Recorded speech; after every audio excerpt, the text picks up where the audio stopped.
कर रही है। और ये जो सरकार, जैसा मैंने कहा कि जिसने भ्रष्टाचार का इंस्टीट्यूशनलाइजेशन किया है, आज कट मनी, ये बंगाल में शायद मेरे हिसाब से सबसे प्रचलित शब्दों में से एक हो गया। कट मनी जो है, सिंडिकेट का जो जिस तरह का काम चल रहा है, और इस बंगाल की सरकार ने जिस तरह की व्यवस्था बनाई है, भ्रष्टाचार का इंस्टीट्यूशनलाइजेशन किया है, ये निश्चित रूप से चिंताजनक है।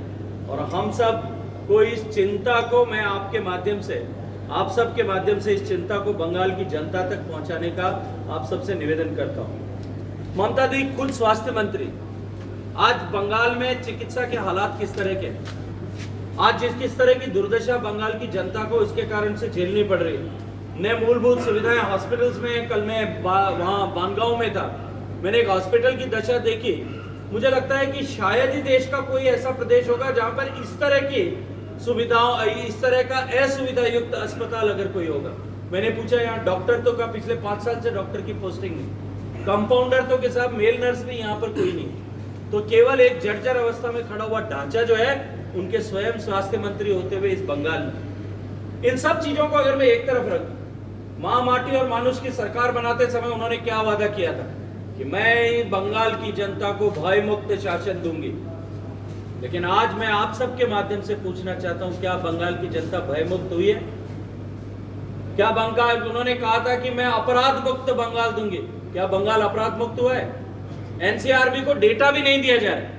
NCR, national crime record bureau को डेटा क्यों छुपाया जा रहा है? मैं आपके माध्यम से पूछना चाहता हूं। वो इसलिए छुपाया जा रहा है कि बंगाल में देश में सर्वाधिक अत्याचार अगर महिलाओं के खिलाफ कहीं हो रहे हैं, तो पर एसिड अटैक, बच्चियों पर एसिड अटैक की अगर घटनाएं सबसे ज्यादा कहीं हुई है तो इस बंगाल की धरती पर हुई है। महिलाओं के गायब होने के सबसे ज्यादा मुकदमे कहीं दर्ज हुए तो इस बंगाल में दर्ज हुए।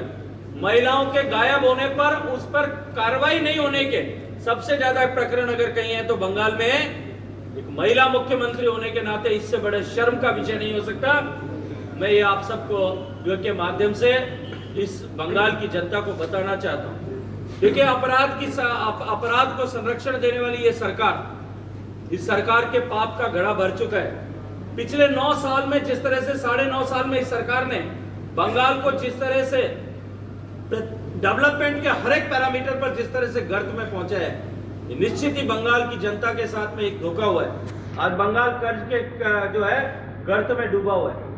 मैं एक उदाहरण देना चाहता हूं कि देश की सरकार ने जो योजनाएं बनाई उसमें बंगाल की स्थिति क्या है। माननीय मोदी जी ने देश का प्रधानमंत्री होते हुए पिछले सरकार में, जैसा मैंने कहा कि सामान्य मानवी के जीवन में परिवर्तन के लिए कुछ योजनाएं बनाई, 100% सफलता के साथ में पूरा किया।